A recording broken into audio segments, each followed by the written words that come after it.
இந்த பிரச்சனையை அணுகிறதுல நாம உறுதியா இருக்கிறோம், அதுல மாற்றமே இல்லை. இருந்தாலும் ஒரு அட்டெம்ப்ட் எடுத்து பார்க்கலாம்னு தோணுனதுதான் அந்த பெங்களூர் விசிட். அப்படி ஒரு விசிட் பத்தி ஃபர்ஸ்ட் யோசிச்சு கேட்டதும் நான் தான்.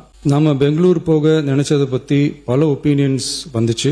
நாம போக நினைச்சதுக்கு காரணம், ஒருவேளை இந்த பிரச்சனை தீர்க்கறதுக்கான ஒரு பாசிட்டிவ் சைன் கிடைச்சா நல்லா இருக்குமேன்னு ஒரு எண்ணத்துல தான். இன்னைய காலத்துல பகை நாடுகளை பேசி தீர்க்க பாக்குறாங்க, பக்கத்து மாநிலத்தோட பேசி பார்த்தா என்னன்னு நினைச்சேன்.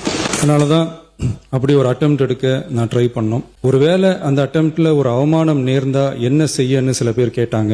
அப்படி நடந்தா தமிழ்நாட்டு மக்களுக்காக அதையும் தாங்க தயாரா தான் இருக்கேன். இருந்தாலும் நம்ம மேல அன்பு காட்டின அத்தனை பேருக்கும் என்னோட நன்றிகள். இந்த காவிரி விவகாரம் பத்தி மாண்புமிகு நீர்வளத்துறை அமைச்சர் அவர்கள் உரிய விளக்கம் அளிப்பார். அதே மாதிரி காவிரி பிரச்சனையால பாதிக்கப்பட்ட விவசாயிகளுக்கான இந்த இன்சூரன்ஸ் பிரீமியம் அரசே கட்டுறதை பத்தி கேட்டிருந்தாங்க. அதுக்கான விரிவான பதிலை மாண்புமிகு விவசாய அமைச்சர் அவர்கள் தருவார்.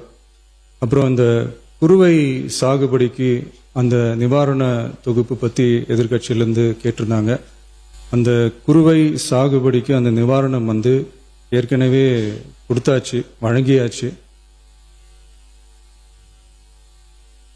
அரசியலே நாங்க தான் அப்படின்னு சொல்லிக்கிறவங்களுக்கு இது எப்படி தெரியாம போச்சுன்னு எனக்கு தெரியல.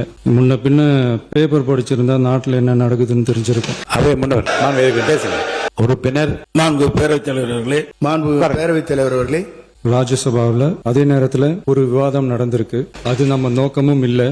ஏன்னா காவிரி விவகாரத்தை ரொம்ப கவனமா கையாளணும். எந்த கட்சி ஆளுகிறது, எந்த கட்சிக்கு பெருமை, யாருக்கு பெருமைன்னெல்லாம் பார்க்க கூடாது. இது தமிழக மக்களுடைய பிரச்சனை அப்படின்னு அப்ப இருந்த எதிர்கட்சி தலைவர் திரு திருமன் அவர்கள் சொன்னதை இந்த சபையில சொல்ல விரும்புறேன். காவிரி பிரச்சனையில சம்பந்தப்பட்ட 2 மாநிலங்களும் ஒன்றிய அரசும் உட்கார்ந்து முடிவெடுக்கணும்னு 1969லயே இந்த சபையில பேசி இருக்கிறாங்க. அதுக்கப்புறம் நிலைமை வேற மாதிரி எல்லாம் போயிடுச்சுன்னு நம்ம எல்லாருக்குமே தெரிஞ்சதுதான்.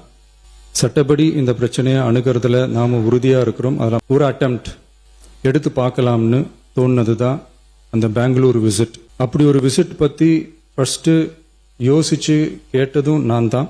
நாம பெங்களூர் போக நினைச்சதை பத்தி பல ஒப்பீனியன்ஸ் வந்துச்சு.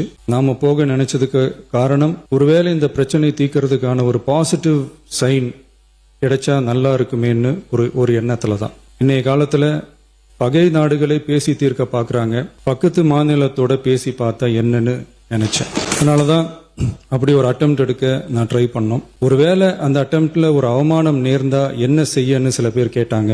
அப்படி நடந்தா தமிழ்நாட்டு மக்களுக்காக அதையும் தாங்க தயாரா தான்